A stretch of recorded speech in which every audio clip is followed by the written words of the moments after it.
The embers glowed softly, and in their dim light I gazed round the room, and I cherished the sight. My wife was asleep, her head on my chest, my daughter beside me, angelic in rest. Outside the snow fell, a blanket of white, transforming the yard to a wintry delight.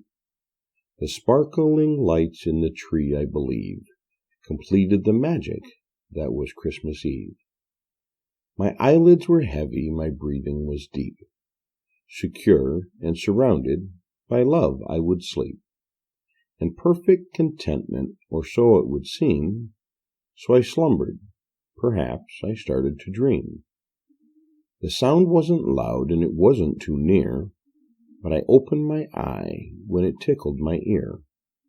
Perhaps just a cough, I didn't quite know, then the sure sound of footsteps outside in the snow. My soul gave a tremble, I struggled to hear, and I crept to the door just to see who was near. Standing out in the cold and the dark of the night, a lone figure stood, his face weary and tight. A soldier, I puzzled, some 20 years old, perhaps a Marine huddled here in the cold. Alone in the dark he looked up and smiled, standing watch over me and my wife and my child. "What are you doing?" I asked without fear. "Come in this moment, it's freezing out here. Put down your pack, brush the snow from your sleeve. You should be at home on a cold Christmas Eve."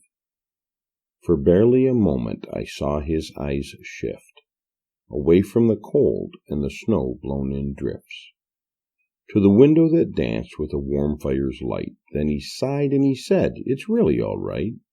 I'm out here by choice, I'm here every night. It's my duty to stand at the front of the line that separates you from the darkest of times. No one had to ask or beg or implore me. I'm proud to stand here like my fathers before me. My Gramps died at Pearl on a day in December." Then he sighed, "That's a Christmas my grandma remembers.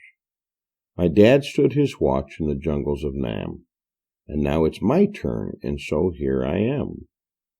I've not seen my own son in more than a while, but my wife sends me pictures. He sure got her smile." Then he bent and he carefully pulled out from his bag the red, white, and blue, an American flag. "I can live through the cold and the being alone, away from my family, my house, and my home. I can stand at my post through the rain and the sleet.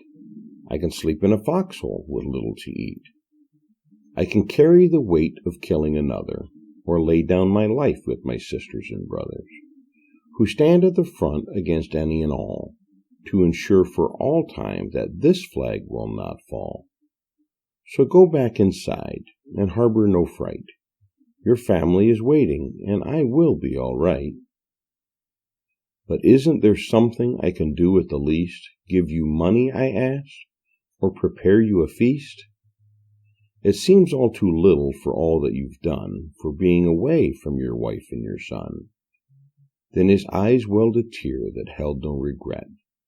"Just tell us you love us, and never forget to fight for our rights back at home while we're gone, to stand your own watch, no matter how long.